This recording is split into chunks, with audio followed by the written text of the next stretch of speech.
Good afternoon everyone, कैसे हैं आप सब लोग। मेरा नाम है राहुल और मैं दूंगा आपको Hindi grammar plus current affair और साथ में रीजनिंग और मैथ की video. Rahul Pandey official Telegram channel, you can join this for PDF and more information.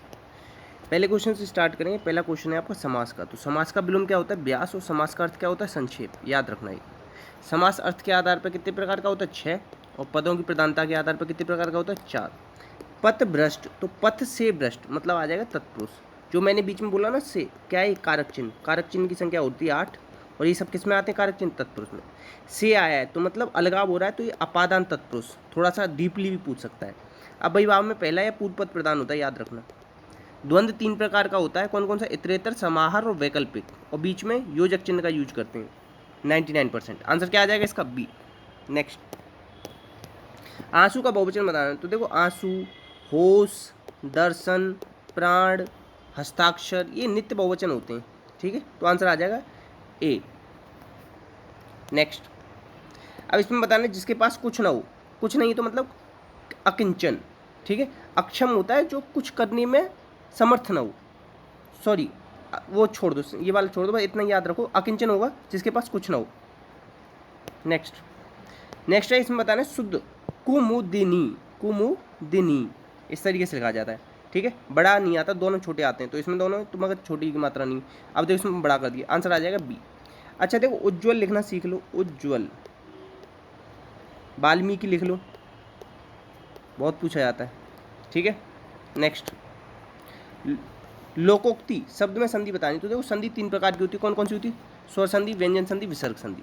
तो देखो ये एक मात्रा किस में आती है? एक गुण हर इंसान में होगा। रावण में भी एक गुण था, तो आंसर आ जाएगा गुण। एक मात्रा है ना, ऐसे याद रखो। यण में क्या होता है? या और वा, ये अर्धस्वर होते हैं ना, इनसे पहले आधा आता है। अयादि में क्या आता है? अय, आय, अब, आव। वृद्धि में 2 मात्रा होती हैं। और दीर्घ में क्या आता है? बड़ा आ, बड़ा ई, बड़ा ऊ। आंसर क्या आ जाएगा इसका? गुण संधि। नेक्स्ट, जो युद्ध में स्थिर हो उसे कहते हैं युधिष्ठिर। अगर इसमें समास पूछ ले तो क्या होगा बताओ? बहुब्रीहि समास। बहुब्रीहि समास। बहुब्रीहि की वर्तनी शुद्ध कई बार पूछेगी, याद रखना। नेक्स्ट, इसमें बताना है त्रुटिपूर्ण कौन सा है। ठीक है, तो उन्नत का अवनत होता है। अवगत होता है किसी बात से, आपको अवगत कहते हैं ना, मेरे को इस बात से अवगत करा देना। उन्नत का अवनत होगा, ये गलत दे रखा है, आंसर आएगा सी। नेक्स्ट, कृतज्ञ। कृतज्ञ देखो ऐसे समझो, मतलब जो किए गए उपकार को माने। जैसे मैं आप लोगों के लिए वीडियो बना रहा हूँ, आप मेरे किए गए उपकार को मान रहे हो और इसे थोड़ा शेयर कर देते हो, तो इससे क्या होगा कि थोड़ा मेरे को भी सहयोग मिलेगा। अब इसका विलोम क्या हो? कृतज्ञ, जो किए गए उपकार को न माने। आप लोग कहने लग जाओ कि सर आपको तो फायदा हो रहा हो, खुद के प्रॉफिट के लिए बना रहे हो या आप पैसे मिल रहे हो। मेरी जो वीडियो उस पर ऐड तो आते नहीं, तो कोई पैसे वैसे भी नहीं मिलते। ठीक है, तो किए गए उपकार को मानने वाला होता है कृतज्ञ, जो किए गए उपकार को न माने वो होता है कृतज्ञ। ये दोनों एक दूसरे के विलोम है, याद रखना। देखो एक जड़ का भी याद रख लो, चेतन होता है। जड़ का विलोम क्या होता है? चेतन। नेक्स्ट, अब कृत्रिम का पूछ रहा है विलोम। देखो कृत्रिम का होगा प्राकृतिक, और प्राकृतिक की जगह और क्या दे सकता है? लिखा हुआ नैसर्गिक भी दे सकता है। तो ये दोनों ही किसके? कृत्रिम के विलोम है। नेक्स्ट, इसमें बताना है श्रृंगार का तत्सम बताओ। शब्द उत्पत्ति के आधार पर 4 प्रकार के होते हैं। कौन कौन से होते हैं? तत्सम, तद्भव, देशज, विदेशज। तो देखो अब ये तत्सम पूछ रहा है, तो इस तरीके से लिखते हैं श्रृंगार। अब देखो इसकी शुद्ध वर्तनी भी आती है, तो शुद्ध वर्तनी भी लिखना सीख लेना, इसे कैसे लिख रहे हैं। ठीक है, अच्छा दवाइयाँ लिखना सीख लो। दवाइयाँ, जब भी या जुड़ता है ना किसी के पीछे, उससे पहले वाला छोटा बन जाता है। जैसे दवाई कैसे लिखा जाता है? बड़ी ई की मात्रा। जब इसमें या प्रत्यय जुड़ता है तो ये हो जाता है छोटा, ये याद रखना। नेक्स्ट, इसमें बताना है एक वचन। जब भी देखो जन, गण, लोग, वृंद ये जुड़ जाते हैं ना, तो ये बहुवचन हो जाते हैं। तो भीड़ क्या है इसमें? भीड़ है इसमें एक वचन, आंसर आएगा सी। नेक्स्ट, पुल्लिंग बताना है। तो पुल्लिंग कौन सा है बताओ? आचरण अच्छा है, दही, व्याकरण और एकांकी, ये भी याद रखना, ये भी पुल्लिंग में। ठीक है, नेक्स्ट, नेक्स्ट है ये कह रहे यूएस ओपन किसने जीत लिया है? तो देखो यूएस ओपन किसने जीता है? तो ये जीता है, बहुत ज़्यादा इंपॉर्टेंट नाम है, अल्कराज गार्सिया। सबसे कम उम्र में जीतने वाले खिलाड़ी बन गए, इसलिए बहुत ज़्यादा इंपॉर्टेंट है, अलग से याद है। अब ऐसे याद रखो, यूएस का ही तो राज है दुनिया पे। ठीक है, आंसर आएगा सी, ऐसे याद रख लो। अच्छा बस छोड़ो इसे, आगे बताता हूँ। एशिया कप 2022 का फाइनल किसने जीत लिया है? तो ये जीत लिया है श्रीलंका ने।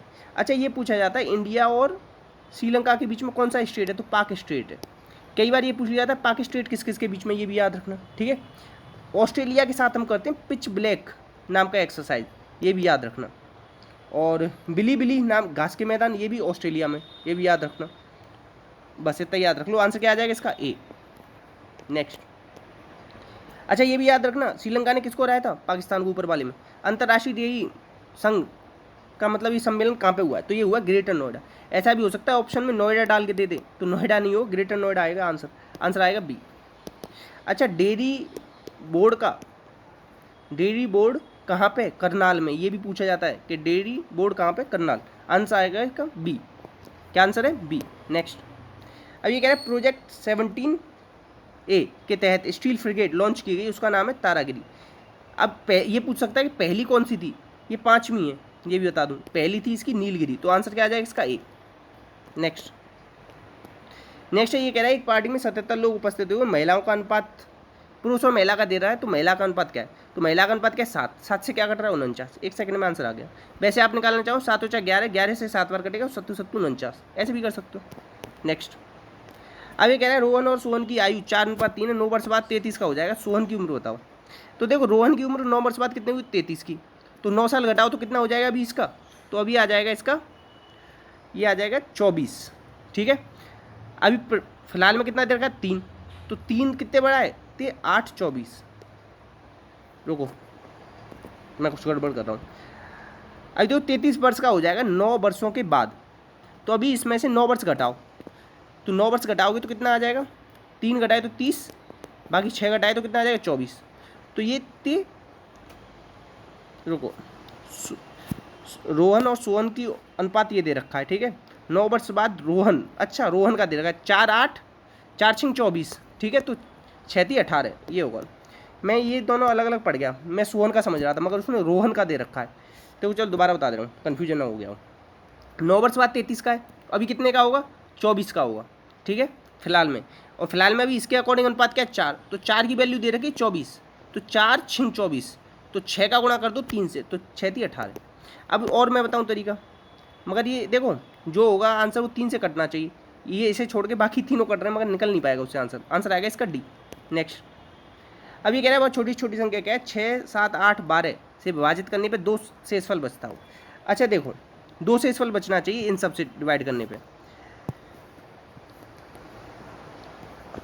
2 शेषफल कैसे बचेगा? अब देखो 6 है तो 3 से भी कटनी चाहिए, 2 से भी। अब 2 से तो ये पूरा कट जाएगा, इसमें तो शेषफल बचेगा ही नहीं, इसमें भी नहीं बचेगा। ठीक है, और छोड़ो इस तरीके से, छोड़ो और तरीका बताता हूँ। अब देखो 12 है, 12 को 4 से और 3 से कट जाएगा ना। अब 4 से काट के देखो ये पूरा कट रहा है, ये भी पूरा कट रहा है। अब 5 और 2 7, और 6 और 5 11। ठीक है, अब 3 से भाग दोगे 7 में तो कितना बचेगा? 1 बचेगा, और यहाँ 3 से भाग दोगे 11 में कितना बचेगा? 2। तो आंसर क्या आ जाएगा? डी। इस तरीके से निकाल सकते हो। और एक और तरीका बताता हूँ, 8 और 5 कितना होता है बताओ? 13। 6 और 8 कितना होता है? 14। ठीक है, 5 और 2 7, 6 और 5 11। अब देखो 3 चौक 12, 1 बच रहा है, 3 दूनी 6, ये भी नहीं बच रहा। अब ये भी इन दोनों में ऑप्शन बच गया। अब आप ना और किसी से लगा के देख लो, इस तरीके से कई बार कर करके देख लोगे ना तो निकल आएगा, या नहीं तो घटा के देख लो। 508 है, 2 घटाओगे तो क्या बच जाएगा? 506। इस तरीके से एक एक करके देख लो, कैसे भी कर सकते हो। यानी तो क्या करो, इसका एलसीएम ले लो और फिर उसमें 2 जोड़ दो, ऐसे भी कर सकते हो। नेक्स्ट है 20 आदमी 25 दिनों में कोई काम कर सकते हैं, तो 10 दिन में ख़त्म करने के लिए कितने आदमी चाहिए? तो देखो 20 आदमी 25 दिनों में कोई काम करते हैं, तो 10 आदमी कितने दिनों में करेंगे? तो 0 से 0 गई, 25 दूनी 50। आंसर आएगा डी। नेक्स्ट है इसका बताना है महत्तम समापवर्तक। देखो महत्तम समापवर्तक मतलब है उससे कटनी चाहिए संख्या। 5 से 36 कटेगा नहीं तो ये आंसर नहीं हो सकता। 2 से 15 कटेगा नहीं तो ये भी नहीं हो सकता। ठीक है, अब 3 से 40 कटेगा नहीं तो ये भी नहीं हो सकता। तो आंसर क्या आ जाएगा? ए। ऐसे ही समझ लो। ठीक है, नेक्स्ट अब देखो 16 दूनी 32 प्लस 1 33, 33 तिया 99 प्लस 1 100 इंटू 4 प्लस 1। ऐसे इसमें इंटू 4 प्लस 1 होगा, into 5 plus 1, into 2 plus 1, into 3 plus 1, into 4 plus 1, into 5 plus 1। तो 5 में 5 और 1 6, आखिरी में क्या आना चाहिए? यूनिट डिजिट 6 आना चाहिए। यूनिट डिजिट से कर लेना। नेक्स्ट अब ये कह रहा है इसमें से कौन सा अलग है? तो 7 और 2 9 और 4 13, 5 और 5 10 और 2 12, 6 और 5 11 और 2 13, 9 2 11 और 2 13, 3 का जोड़ 13, 1 का जोड़ 12, तो बी वाला अलग हो गया। नेक्स्ट है इसमें कह रहा है 840 दिखाती है कौन सा? जल प्रतिबिंब। जल प्रतिबिंब के लिए ना 70 90 में से घटा दो, या 18 30 में से घटा दो। ठीक है, कितने घटाओ? 8 40 घटाओ, तो 40 घटाओ 90 में से 40 गए तो कितने बचे? 50। तो आखिरी में 50 यहाँ आ रहा है। केवल इतने से भी आंसर निकाल सकते हो। आंसर आ जाएगा बी। नेक्स्ट अभी कह रहा है 6 के विपरीत क्या होगा, 6 के विपरीत कभी 3 और 2 तो आएगा नहीं, एक साथ आ रहा है, तो ये दोनों वैसे ही कटेंगे। 6 के साथ क्या आ रहा है, 5 और 4, 5 वैसे भी नहीं आएगा, तो आंसर आ जाएगा बी। ऐसे निकालो। नेक्स्ट ये कह रहा है नीली आंखों वाली व्यक्ति स्त्री डॉक्टर, सारी स्त्री डॉक्टर होंगी नहीं, सारे डॉक्टर स्त्री होंगे नहीं, सारे नीली आंखों वाली नहीं होंगे नहीं, मगर कुछ कुछ हो सकते हैं, कुछ स्त्री डॉक्टर हो सकती है, उनमें से कुछ नीली आंखों वाली, तो आंसर आ जाएगा डी। नेक्स्ट अब ये कह रहे हैं 52 छात्रों में रमेश 33, रुको 52 में तो क्वेश्चन है, रमेश 33 छात्रों में से 13वें स्थान पर है, ऊपर से 13वें स्थान पर है, इसके ऊपर कितने होंगे 12, और सुरेश नीचे से 5वें स्थान पर है। ठीक है, तो ये कह रहा है रमेश और सुरेश के बीच में कितने हैं, तो देखो 33 से, जब ये नीचे से 5वें पे है तो 3 घटाओ, बच गए कितने 2, तो 29 30, 29 30 31 32 33, तो ये 29वें स्थान पे होगा। ठीक है, अब 13 और 29 के बीच में कितनी संख्या आ रही बताओ, 13 दूनी 26, 27 28 29, रुको दोबारा बताता हूँ। कक्षा में 13 स्थान पे है कौन सा, 33 में से, तो पहले 13 तो ये आ गए। ठीक है, अब श्रेणी के अनुसार सुरेश के नीचे 5, अच्छा सुरेश के नीचे 5 हैं, तो ये कौन से स्थान पे आ जाएगा, ये 6वें स्थान पे आ जाएगा नीचे से। ठीक है, क्योंकि नीचे 5 होने चाहिए, तो इसमें से 6 घटाओ तो कितने बच गया 27। ठीक है, अब 13 दूनी 26 और 1 27, तो कितने बीच में आ जाएंगे, 13 दूनी 26, 28 29 30 31 32, देखो 28 पे होगा ना, तभी तो इसके नीचे 33, तो ऐसे समझो, थोड़ा सा गड़बड़ कर दिया मैंने। 5 विद्यार्थी इसके नीचे हैं, अब इसको अगर मैं 28 में मानूंगा तो इसके नीचे कितने आ जाएंगे, 33 तक जाने के लिए 5 आ जाएंगे ना, और 13 और 28 के बीच में कितनी संख्या आएंगी, 14 संख्या आएंगी, 13 दूनी 26 और 1 27, ऐसे करके 14 आ जाएंगे। ठीक है, आंसर आएगा बी। ये कह रहा है एक अधिवर्ष में कितने विषम दिन होते हैं, मतलब लीप ईयर होता है 366 का, 7 से भाग दोगे ना तो 2 शेषफल आएगा, और एक जो सिंपल होता है ना ईयर, उसमें 1 दिन शेष होता है विषम, ये याद रखो, आंसर आ जाएगा इसका सी।